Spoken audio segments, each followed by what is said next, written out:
আমরা এখন চন্দ্রনাথ পাহাড় থেকে ইকো পার্কের উদ্দেশ্যে আসলাম।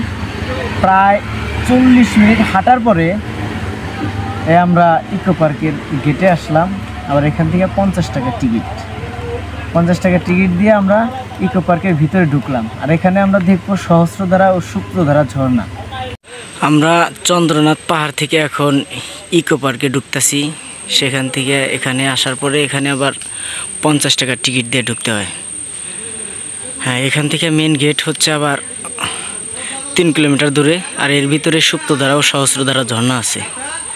আমরা প্রায় চন্দ্রনাথ পাহাড় থেকে প্রায় 40 মিনিট হাঁটছি।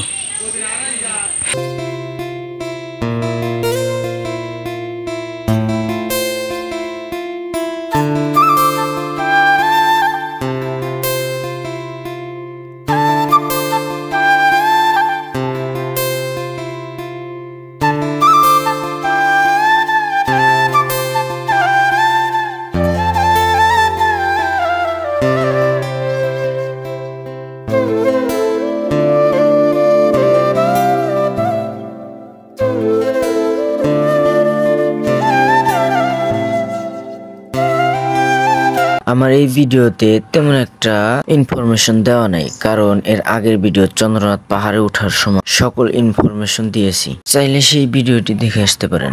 এটা হচ্ছে সুপ্তধারা ঝর্ণার সিঁড়িগুলো, খুব খাড়া খাড়া সিঁড়ি। এদিক দিয়ে নামার সময় বেশ সহজে নামা যায়, কিন্তু ওঠার সময় খুব কঠিন।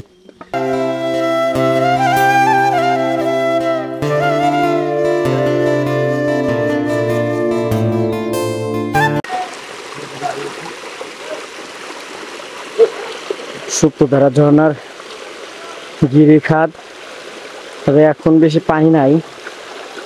দেখেন অল্প অল্প স্রোত আসতেছে। এখন আমরা ঝর্ণার কাছে যাব।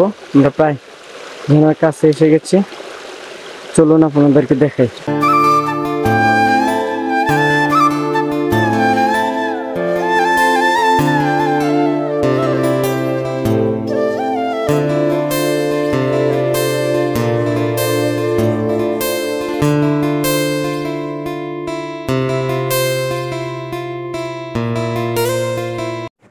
আমাদের দীর্ঘ প্রায় 8 কিলোমিটারের জার্নি পায়ে হেঁটে শেষ করলাম। আমরা চন্দ্রনাথ পাহাড় থেকে উঠছি। উঠার পর চন্দ্রনাথ থেকে সহস্রধারা ঝর্ণা, সুপ্তধারা ঝর্ণা এবং ইকো পার্ক মেইন গেট পর্যন্ত আমরা সম্পূর্ণ হেঁটে হেঁটে আসছি। এই যে আমার পার্টনার, সে আমার সাথে। ধন্যবাদ। এখন আমরা গুলিয়াখালী সি বিচ যাব। ধন্যবাদ।